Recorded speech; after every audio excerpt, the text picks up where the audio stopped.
early as possible. Well, that is to say, na Happy Feet Emperors, they have a lot to adjust on the second game. And one thing to adjust then as well is the draft, of course. I think malaking bagay na binigay nila kay Toshi pa rin, yung Granger kanina. They could have picked it up themselves. And I think this is the poison of playing against LPE kanina. Kasi they secured the early game and they secured the late game with the carry draft. Ngayon, Happy Feet Emperors, kailangan nilang isipin, do you really want to give Toshi the Granger? Talagang medyo mahirap talagang ultimplahin yan, especially once na counter draft or once na ban ka agad yung mga possible picks nyo against the opponents. But right now, ladies and gentlemen, we're into our second game draft right now. Have it on the blue and also PLDT Smart Omega on the red side. Yep. And let's go with it for a little faster. Happy Feet Emperors, remove the Harith. Ayaw na nila. Okay, sige. ang hirap kasi talagang hulihin. By the way, pro tip, pag nagrarang kayo, huwag niyong binaban yung Harith pag blue side kayo. pag first pick kayo. Pero this is just the amount of respect na binibigay ng Happy Feet Emperors against PLDT Smart Omega kasi pipick nila kagad yung Esmeralda. Yep, and the Lilia and also Selena, almost the same. Yep. Bans din dito sa PLD Smart Omega. Talagang respect out of respect talaga ang ginawa ng dalawang teams natin dito. This should be a Kufra and Lunox. There's no way that PLD Smart Omega is gonna pass up the opportunity. This might be the Kufra Lunox from the Omega. Oh, Hylos and Lolita. Okay, a different approach. So PLD Smart Omega, they're setting up these two tasks. And Happy Feet Emperors, pwede nilang gawin dito is ipitin yung hero pool ni Kenji like what they did during Game 1. Pick up the Cho. Or pwede mong kunin kagad yung Sam's carry dito. No, they're gonna pick up the Lunox. Like what they did during their series against LPE. So may eliminate na rin yung Lunox capability ng Omega dito.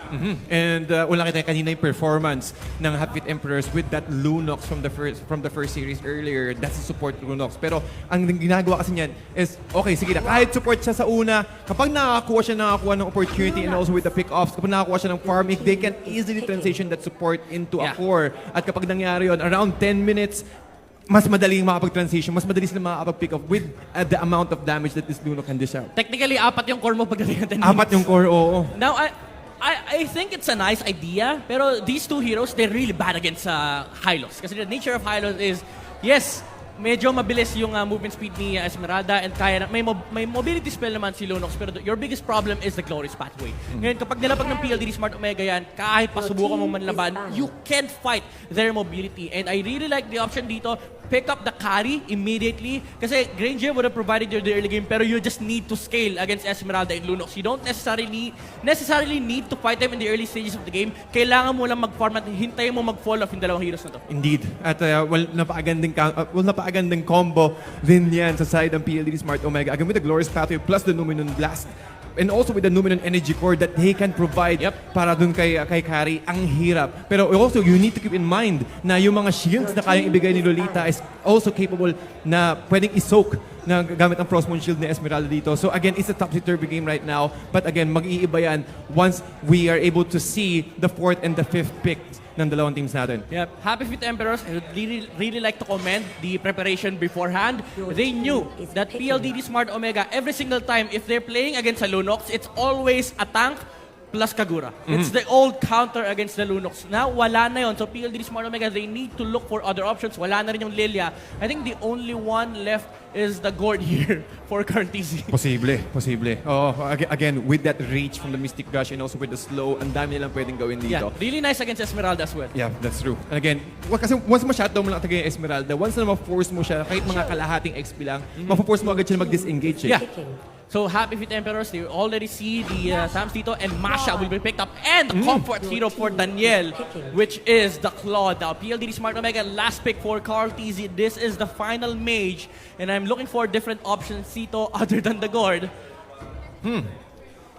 Pero ka teamfight oriented kasi talaga dito ng Happy Feet Emperors eh. Kung nakita dito, pwede silang mag-split again with the Masha pickup from Happy Feet Emperors, and then pwede agad silang sumalpok dito sa 4. So tingin ko, possible Gord talaga mas maganda kasi since again once na mag-initiate dito yung Happy Feet Emperors, one of the best ways that you can do is to use the Mystic Gush to pull them away. Yeah.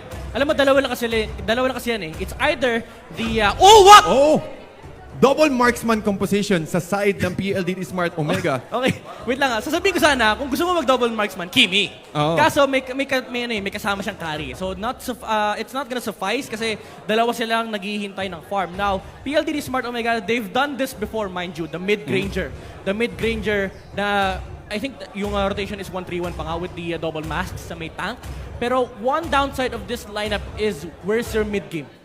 Yun lang talaga. Pati ano yan, ang hirap kasi, again, you're forced to supply na magbigay ng space para sa dalawang marksman para once na mag-transition sila mid-game to late game, mas madali. Yeah. Kaso, ang magiging cons dito is kapag nakauna yung Half-Fit Emperors, medyo mahihirapan sila mag-transition. Yep. Once na nakauna ka agad, once na makuha agad ng map control yung Half-Fit Emperors, nako, medyo mapa-funnel talaga, medyo cons, medyo risky yung draft dito ng PLD Smart Omega. Yeah, the biggest problem of Omega na kinakaharap nila ngayon is the invasive capability pa rin ni Esmeralda and as well as the support Lunox na meron ng Emperors dito.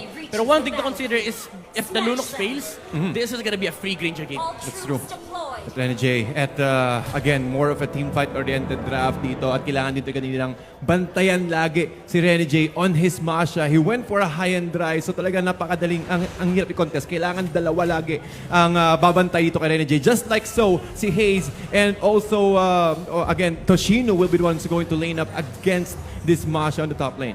Yep, Carl TZ will be the one using the Granger here in the middle lane and Toshi on the carry now. PLDD Smart Omega, medyo delayed yung pag-clear nila ng wave dito sa may middle lane. That's why Happy Feet Emperors, they're already setting up for the invade here. Pero ayan na nga, alam nila na mag-i-invade talaga si Lunox dito. That's why they place 4 heroes to take down. Doggy and Vern is left alone. Ngayon, tsaka lang kukunin ng Omega yung buff dito for Carl TZ. Nice heads-up play from the Omega squad. Ang ganda rin ng pagkakaabang dito ng PLD Smart Omega. Talagang binabad lang nila sa loob ng Ring of Punishment si Lunox. And again, ladies and gentlemen, that Ring of Punishment is stackable. Bukod sa movement speed, attack speed. So tagang once na nakapitan ka ng Ring of Punishment, ang hirap ng umalis. You will be forced to use your flicker or all of your mobility skills. Yep, again, sobrang laking bait nun. Happy Feet Emperors, they wanted to delay the taking of buff ni Granger dito. Unfortunately, the biggest problem is still the Hylos. Yung mobility mo on the side of Emperors, it's not the best. Yes, you have the Esmeralda and you have the Claude, pero hindi naman sila yung kumukontes ng buff ng Omega.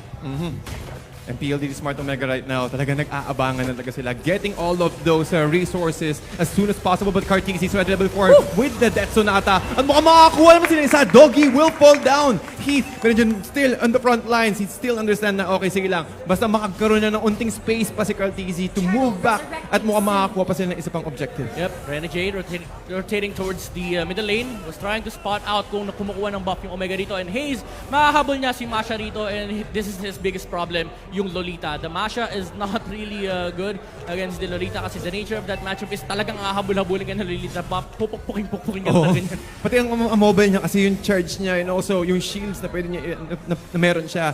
Ang tagal patayin. Yep. And it will buy a lot of time for PLDD Smart Omega to react. However, here into the Turtle K, mukhang iniisa-isa na si Vern with delikado Blazing Duet into the Numinum Blast. Mukhang saktong-sakto pa rin with the Glorious Pathway. Wala talagang damage, ladies and gentlemen. But right now, able to isolate Aaron into the 4 heroes. Medyo hindi na nakakita ng Half-Fit Emperors. Order of Brilliance will be forced out. Pero talaga ang ganda ng engagement dito ng PLDD Smart Omega. Able to pick off 2 members of Half-Fit Emperors and they might be able to get and secure this turtle buff. So by the way, PLDD Smart Omega, they knew na level 3 pa lang yung Lunox at that point. That's why nilabanan muna nila bago nila kunin yung Turtle. Yes, nakapag level 4 si Doggy, pero patay na yung Esmeralda at that point. So it gave a lot of time for PLDD Smart Omega to take their targets off bago nila tapusin yung Turtle. Nako, level 6 na rin. Looking at the levels right now, lumalamang talaga dito yung PLDD Smart Omega. And also when it comes to net worth, 2,000 net worth. Rene J here, charge in from Hayes, but not enough damage. At si Rene J naman, kaya niya ulit bawiin yung mga lost HP niya. But here in the bottom lane, Kenji and Carl TZ just forcing Half-Fit Emperors to again react on all of their movements. Wait, naka-retribution scar? On the Granger? Oh, yata tingin ko naka-retribution din talaga kanina si Toshino. It's an interesting choice. Or rather si Granger, yeah. Yeah, that's an interesting choice from the marksman/mage player. Oh, Hayes, kinasakakan niyo naman ng blast. Nanakaw! Binakuha niya ba? Grabe naman! Lahat na lang ninanakaw! Sulit talaga. Bayad Even na not bayad. the full charge of the Numinum Blast. Inutang! Binayaran ng crab coin! Pinahirapan. Tapos, okay, sa akin pa rin yan. Pero ito sa bottom lane, Kenji, Jeet Kundo, and also the Wave, the Dragon will be used here. Not the right target though, but will it be enough though? Vern able to run away, but Carl TZ on the back lines. Sonata, and also with the Rondo, mukhang may ipit yan sa loob ng Glorious Pathway, Daniel, and Heath, able to isolate the rest of PLDD Smart Omega, and they can move forward. Pero medyo off count yung kanyang pagkakagamit ng kanyang block. Yeah, the bigger kill came in for Happy Feet Emperors. Napatay nila yung main hero, which is the Granger. And si Lunox lang yung namatay. Mind you, dahil sila support Aaron, the Falling Storm on hit. Sobrang kunat mo na revitalize. Grabe, napakakunat itong taong to. And naabot pa si Kenji. Will he be able to help his teammate? Walang mana si Daniel. Pero hindi siya abutan ni Cho. At nagamit na yung Jeet Kune Do niya yung last, yung third hit ng kanyang Jeet Kune Do. And it will be an easy escape here for the high-lows. But again, the aggression being put up by PLD Smart Omega, trying to force Happy Feet reaction. Parang God, sila yung may sila yung may dala ng laro ngayon. Talagang nagre-react yung Happy Feet Emperors. I think one of the best ways that they can do right here for Happy Feet Emperors is to look for that nice opening. Again, they need to play aggressively. This is a double marksman composition for the side of PLD Smart Omega. And if you're on the side of Happy Feet Emperors, you really need to play early. Yeah. Kaso nahihirapan silang hanapin yun. Kasi sobrang mobile din nila eh. Heath with the glorious path with Cartesi, he can use his rondo just to run away. And also, talagang wala pa gaanong humihinto. Hindi pa napapunish o hindi nako-contest yung lane, yung top lane ng PLDT Smart Omega. Yeah, kung isipin mo, ang daming problema ng Emperors dito eh. Number 1, dalawa na kayong marksman. So heading towards the late game, talaga nakakatakot yung lineup nila. Number 2, yung Masha hindi niya magawa yung trabaho niya kasi may carry tsaka Lolita na nakaharang sa kanyang objective. And number 3, wala pa sila nakukuhang objective kahit isa. Medyo nahihirapan taga dito yung Happy Feet Emperors, but still, we just need to wait for at least, for Daniel to transition into at least guess one of the core items. We're talking about core items. Si Carry, nakakuha na siya ng Endless Battle. And again, delikado talaga yan. With the cooldown reduction from the Endless Battle. And again, the additional true damage. Rene J here taking a lot of damage here as well. Pero PLD Smart Omega, okay, sige, pwede natin i-ignore si Rene J dito, force him to go back. Pero at least yung main objective. Still there, the charge! The jump from Hayes, but he might be punished here. He doesn't care. He doesn't care at all. He doesn't care. Masha yung pinatay niya, wala akong pakialam. Sulit na sulit.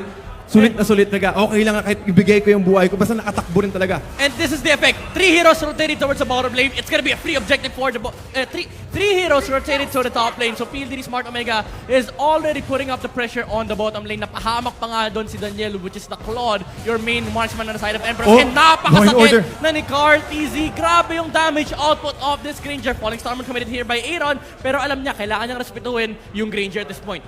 Ang hirap tagang hulihin ni Cartesi dito. As long lagi nandito si Heath. Tingin ko talagang body system ang ginagawa dito ng PLDT Smart Omega. Oh my God! One hit! Glorious Ano? pathway! Aabot ba? Hindi. Ang sakit nung He just won the tower here and Vern nakita siya ni Kenji rito. This might be the death of the Grok Flicker out. Pero ahabulin pa rin sila ni Cho. Look at Daniel. Hindi siya makalapit. Sobrang sakit nung Granger natin, Kuya Tads. Mind you, this is Cartesi with 2 core items already. And may mahuhul pa kasi middle lane. It is sa Masha. Ang sakit! Death Sonata is not there yet. Pero the Rhapsody is not enough to take him down. Gabalahibo na lang yung HP ni Rene J dito. Grabe naman yung gabalahibo. Gabalahibo. May unting-unti na lang talaga eh. Pero kung tutusin, kung meron pang isa pang follow-up or kung sakaling mag-overcommit yung PLDT Smart Omega. But you see the discipline of PLDT Smart Omega dito. Okay lang, sige. Basta makakuha tayo ng magandang positioning and we are able to secure one more objective, which they did. Talagang lalamang taga dito. They need to stay ahead and be ahead. Sonata from Cartesi. It's not gonna hit the last bullet. So mabubuhay pa si Daniel dito. Pero Doggy! Isang combo lang. Blade of Despair already up. And Cartesi recalling in front of the Tower of Emperors. Vern dito makahuli na naman ni Hayes. And tapos sila makakuha. Hindi na nila pinansin. Aaron will fall down. Vern ang susunod na target dito for Omega. And this is 3 heroes being slaughtered in the middle lane. 3-4-0 exchange in favor of PLDT Smart Omega. Objective into objective. Kakatapos nila kumuha ng turtle buff dito at nakakuha agad sila ng magandang exchange. And also, talking about this, Toshino is also having a very free time right now. Uncontested, level 12. At habang PLD Smart Omega, 4 lang talaga miyembro na kailangan nila dito. And as you can see, the way that they can burst out this tier 2 turret, wala ng outer turrets yung Happy Feet Emperors. At kakakuha niya ng BOD at mukhang magkakaroon naman ng isa pang magandang transition dito. Doggy, tanda mo, isang combo ka lang. Pag tumama lahat, patay ka dyan. Hindi na nakakapaglaro ng MLC, Doggy, Kuya Tads. Isang combo lang siya. Nung Granger natin, Kenji in the middle lane, nang gugulo lang dito. Pero the real objective is on the bottom lane. Look at where Hayes is! Nasa loob siya ng base ng Emperors. And then Jay, naubos ang buhok, mga kaibigan. Kinalbo siya ni Toshi. Daniel with the blazing do it. Not enough damage. Kulang talaga. Kenji with the Ruminal Blast ito po! Into the Ruminal Blast! Double kill for the Kari. Unstoppable is the Granger. And mauubos ang Emperors. Pero the HFE Emperors, can you really do anything? Nothing! PLDT Smart Omega, they clean up house!